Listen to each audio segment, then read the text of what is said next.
आज हम डिस्कशन करने वाले हैं टीचिंग ऑफ हिस्ट्री यानी इतिहास शिक्षण के बारे में। दोस्तों बीएड सेकेंड सेमेस्टर में ये जो सब्जेक्ट है इतिहास, उनसे संबंधित आज हम question answer audio series start की मैंने। तो ये हमारा छठवां क्वेश्चन होगा। तो आज हम जिस क्वेश्चन के बारे में डिस्कशन कर रहे हैं वो देखते हैं कि इतिहास के विभिन्न प्रकार। क्वेश्चन किस प्रकार से रहेगा कि राष्ट्रीय इतिहास के साथ साथ विश्व इतिहास में शिक्षण के पक्ष में तर्क प्रस्तुत कीजिए और बताइए कि आप इसका शिक्षा के किस स्तर पर करेंगे।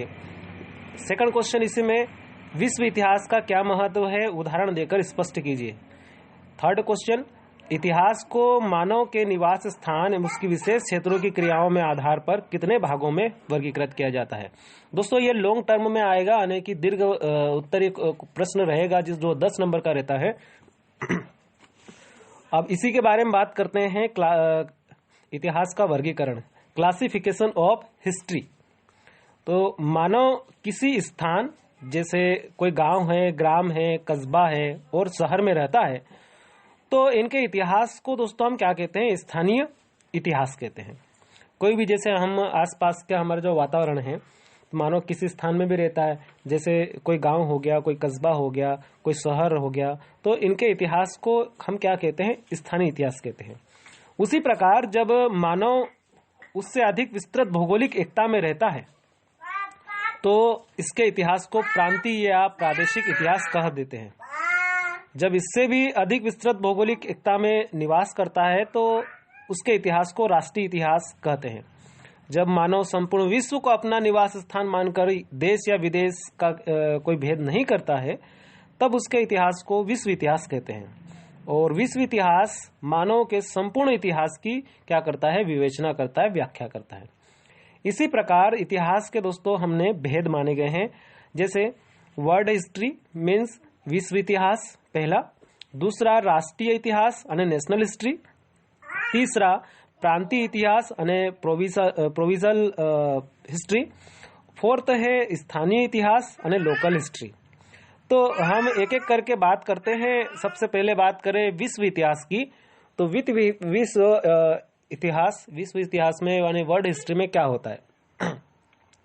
यदि हम दोस्तों क्या होता है कि यदि हम जानना चाहते हैं कि विश्व में क्या हो रहा है और विश्व को वास्तव में समझना चाहते हैं, तो हमें एक व्यापक दृष्टिकोण अपनाना होगा। इस दृष्टि को उत्पन्न करने के लिए बहुत से साधन सुझाए गए हैं, परंतु सबसे प्रमुख और जिनकी महत्ता को सब विद्वान स्वीकार करते हैं, विश्व के इतिहास का शिक्षण है। इसके द्वारा क्या होता है कि बालकों को मानवता का इतिहास तथा राष्ट्रों की जो वहाँ की राष्ट्रों का इतिहास है, वहाँ का ज्ञान प्राप्त होता है। और विश्व इतिहास के हमें दो रूप मिलते हैं, एक तो 18वीं शताब्दी तक का इतिहास तथा दूसरा वर्तमान शताब्दी का 18वीं शताब्दी तथा उससे पूर्व की घटनाएं केवल अपने राष्ट्र और निकटवर्ती राष्ट्रों को ही प्रभावित कर पाती थी। मतलब क्या बोला गया है, एक तो 18वीं शताब्दी का इतिहास, मतलब 18वीं शताब्दी तक का इतिहास, और एक 18वीं शताब्दी से अभी तक का इतिहास की बात होती है।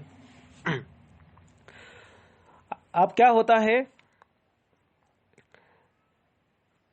कि पूर्व घटनाएं क्या होती है कि एक तो 18वीं शताब्दी तक का इतिहास और दूसरा वर्तमान शताब्दी तक का। 18वीं शताब्दी तथा उससे पूर्व की घटनाएं केवल अपने राष्ट्र तथा निकटवर्ती राष्ट्रों को ही क्या करती थी, प्रभावित करती थी।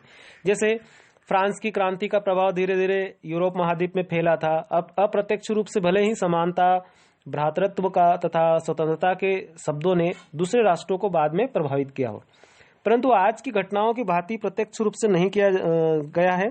वैज्ञानिक प्रगति ने विश्व के सभी राष्ट्रों को एक दूसरे के समीप क्या कर दिया, ला दिया गया है। आज एक राष्ट्र का कोई प्रश्न उस राष्ट्र का ही नहीं वरन समस्त विश्व का प्रश्न बन जाता है। उदाहरण पे जैसे देखा जाए तो स्वेज नहर का प्रश्न है कि मित्र राष्ट्र का नहीं था वरन विश्व की राजनीति का प्रश्न था। आज रोडेशिया का प्रश्न केवल रोडेशिया तथा इंग्लैंड का ही प्रश्न नहीं है वरन समस्त विश्व का प्रश्न बना हुआ है। आज कुवैत का प्रश्न संपूर्ण विश्व का को अपनी ओर आकृष्ट कर रहा है। इतिहासकारों का मत है कि विश्व इतिहास के आधुनिक रूप को शिक्षण के लिए लिया जाए, लेकिन इस रूप के शिक्षण के लिए जो पाठ्य वस्तु ली जाए उसका चयन बड़ी सतर्कता से किया जाना चाहिए। इसके लिए इतिहासकारों को उनके विचारों तथा सिद्धांतों पर भी क्या करना चाहिए, ध्यान देना चाहिए, जो प्रत्येक महाद्वीप में कम या अधिक रूप में फैले हुए हैं, जैसे साम्यवाद, राष्ट्रवाद, पूंजीवाद आदि। दूसरे इतिहासकारों को उन महापुरुषों पर भी दृष्टि डालनी चाहिए जिन्होंने विश्व के सम्मुख अपने विचार महत्वपूर्ण ढंग से रखे हैं, जैसे गांधी जी हो गए, बर्ट्रैंड रसल हो गए, लेनिन हो गए और नेल्सन मंडेला हो गए आदि कई लोग हैं ऐसे। इतिहासकार को उन संस्थाओं और संगठनों पर भी ध्यान देना चाहिए जिन्होंने अंतर्राष्ट्रीय संबंधों को सुधारने का प्रयत्न किया है, जैसे लीग ऑफ नेशन, संयुक्त राष्ट्र संघ, अंतर्राष्ट्रीय सम्मेलन। अब बात आती है कि दोस्तों हमें विश्व इतिहास का शिक्षण क्यों चाहिए, विश्व इतिहास का शिक्षण क्यों जरूरी है। तो विश्व इतिहास की विवेचना पर दृष्टिपात करने के पश्चात यह दोस्तों प्रश्न उठता है कि विश्व इतिहास का शिक्षण क्यों करते हैं, इसका शिक्षण शिक्षा के किस स्तर पर किया जाना चाहिए। ये प्रश्न प्रत्येक शिक्षा शास्त्री के सम्मुख उपस्थित होता है, तो हम इसकी बात करेंगे। तो पहला पॉइंट बात करें कि इतिहास मानव विकास की गाथा है। जब से मानव इस पृथ्वी पर अवतरित हुआ है उसी समय इतिहास का भी जन्म हुआ है। यह केवल भारतीय, चीनियों आदि के विकास की कहानी नहीं है, वरन संपूर्ण मानवता के विकास की कहानी मानी जाती है। इतिहास को इस परिभाषा के रूपी कसौटी पर विश्व इतिहास ही खरा उतरता है। इसी उद्देश्य को प्राप्त करने के लिए विश्व इतिहास को पाठ्यक्रम में स्थान दिया गया है। मतलब ये कि जिस प्रकार से पृथ्वी का निर्माण हुआ, तभी से जब से मानव इस पृथ्वी पर अवतरित हुआ तब से हम इतिहास क्या करते हैं, चलता रहता है। तो पूरे ऐसा नहीं है कि पूरे एक ही कहीं इतिहास, पूरे विश्व का इतिहास जब से पृथ्वी बनी है। दूसरा है कि कोई भी राष्ट्र अकेला कभी नहीं रहा है और न अन्य राष्ट्रों से अलग होकर जीवित ही रह सकता है। यदि हम किसी भी राष्ट्र से संबंधित विकास की कहानी का अध्ययन करते हैं तो हमें यह स्वतः ही स्पष्ट हो जाता है कि उसने सांस्कृतिक विकास के उसी मार्ग को अपनाया जो दूसरे राष्ट्रों ने अपनाया होगा। अब हम अपने राष्ट्र का उदाहरण के लिए ले सकते हैं कि हमारी सभ्यता विश्व की सबसे प्राचीन सभ्यता कही गई थी। यदि उसका ही विश्लेषण किया जाए तो यह प्रतीत होगा कि यह विभिन्न जातियों के प्रभाव के कारण इस दशा में पहुंची है। उसने विभिन्न जातियों के प्रभावों के कारण देखा जाए, उसने विभिन्न जातियों के प्रभावों को अपने में आत्मसात कर लिया और उनको अपना सांस्कृतिक रूप प्रदान किया। इस सब बातों को निरीक्षण करके हम इस निष्कर्ष पर पहुंचते हैं कि समस्त देश तथा राष्ट्र एक दूसरे से संबंधित है। इस कारण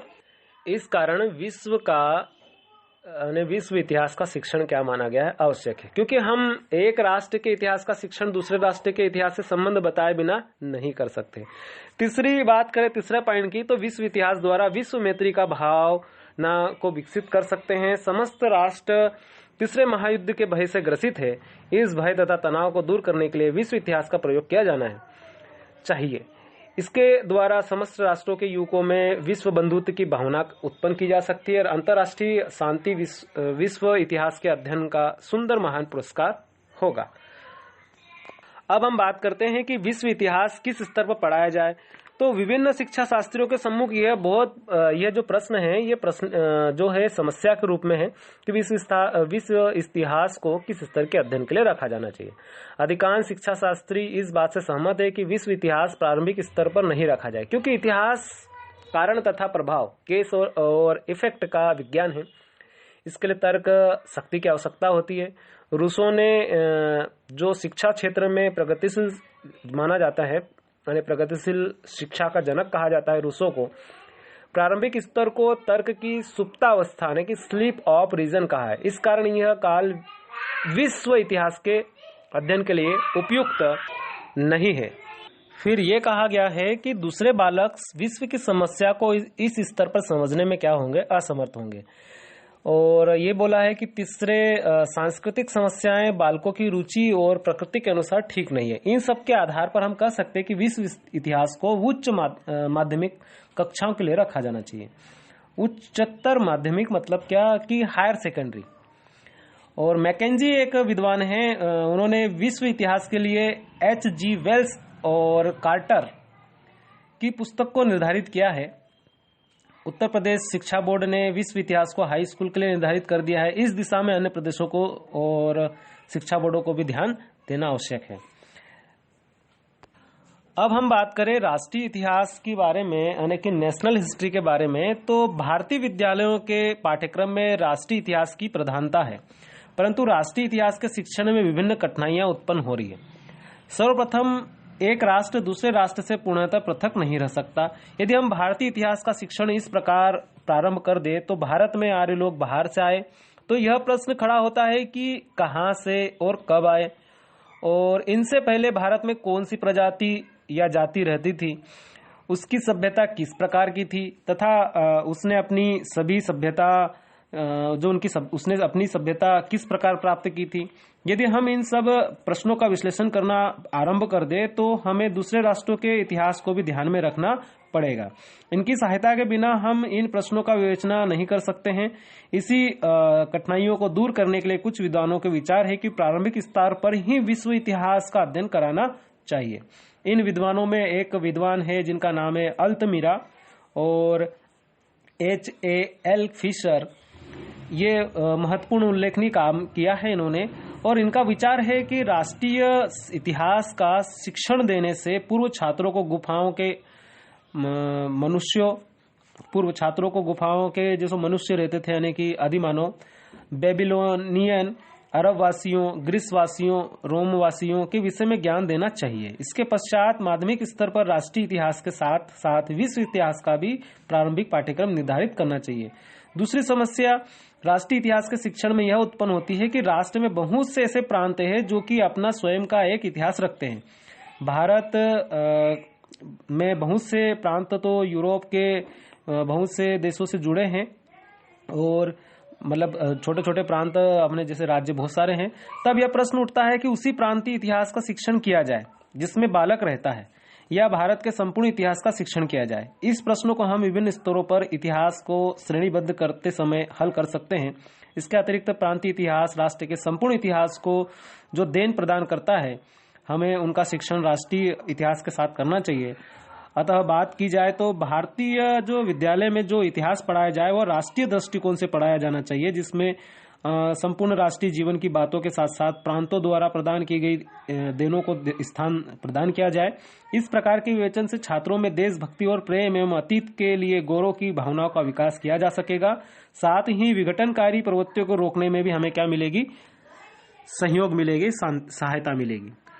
अब बात की जाए कि प्रांतीय इतिहास के बारे में, कि प्रांतीय इतिहास यानी भारतीय उपमहाद्वीप के प्रांत आकार जनसंख्या में यूरोपीय देशों से भी बड़े हैं। जैसे हमारे यहाँ के जो छोटे छोटे राज्य हैं यूरोप में देश हैं, उनको बोल सकते हैं।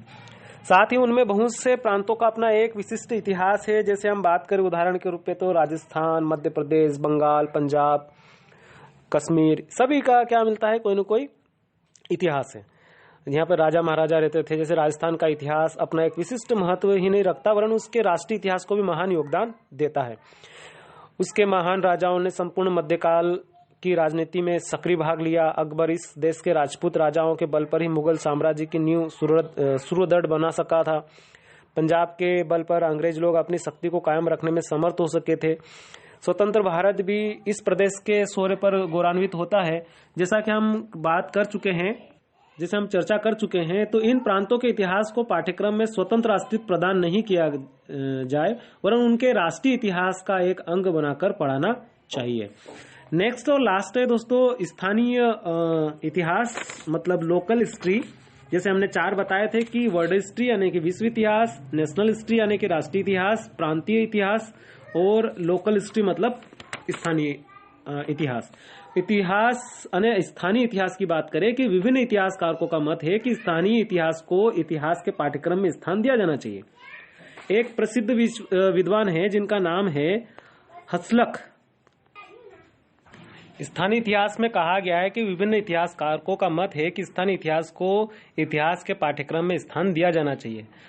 हलस जो एक व्यक्ति है हसलख का विचार है कि इतिहास के कोर्स में स्थानीय इतिहास के कुछ पाठों का समावेश करना अत्यंत हितकारी होगा।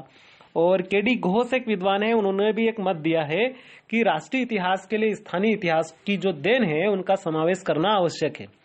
प्रोफेसर घाटे जो है एक प्रसिद्ध विद्वान है, उन्होंने भी अपने विचार व्यक्त किए हैं और कहा गया है कि स्थानीय इतिहास का अर्थ यह नहीं है कि जिस कस्बे अथवा जिले में बालक रहता है उसका इतिहास ही नहीं, इतिहास ही स्थानीय इतिहास है। जिस पड़ोस में अथवा जिस स्थान पर मनुष्य रहता है उस स्थान के वातावरण की भी विशेषता होती है। छात्रों को इन विशेषताओं का ज्ञान होना चाहिए या उनसे उनको परिचित कराया जाए। एक दूसरे विद्वान जो है उनका मत ये है कि उत्तम प्रकार से चयन किया हुआ स्थानीय इतिहास पाठ को विस्तार प्रदान करता है और अनुभव पूर्ण क्रियाओं के लिए प्रोत्साहित करता है, जैसे किसी ऐतिहासिक स्थान का भ्रमण या पर्यटन। हमारे देश में स्थानीय इतिहास के अध्ययन के लिए बहुत अवसर प्राप्त है। यदि कोई विद्यालय प्राचीन नगर या कस्बे में स्थित है जो ऐतिहासिक वस्तुओं के लिए प्रसिद्ध है, वह स्थान स्थानीय इतिहास के शिक्षण के लिए बहुत लाभदायक है। जैसे स्थान हो गया आगरा, दिल्ली, ग्वालियर, हैदराबाद, ओंकारेश्वर, मध्य प्रदेश में भोपाल। भारतीय शिक्षालय में स्थानीय इतिहास के शिक्षण पर बिल्कुल भी ध्यान नहीं दिया जाता है। इतिहास के अध्यापकगण अपने छात्रों को इतिहास के पृथक पृथक मतलब अलग अलग तथ्यों की गोलियों को सटकने के लिए तत्पर बनाते हैं।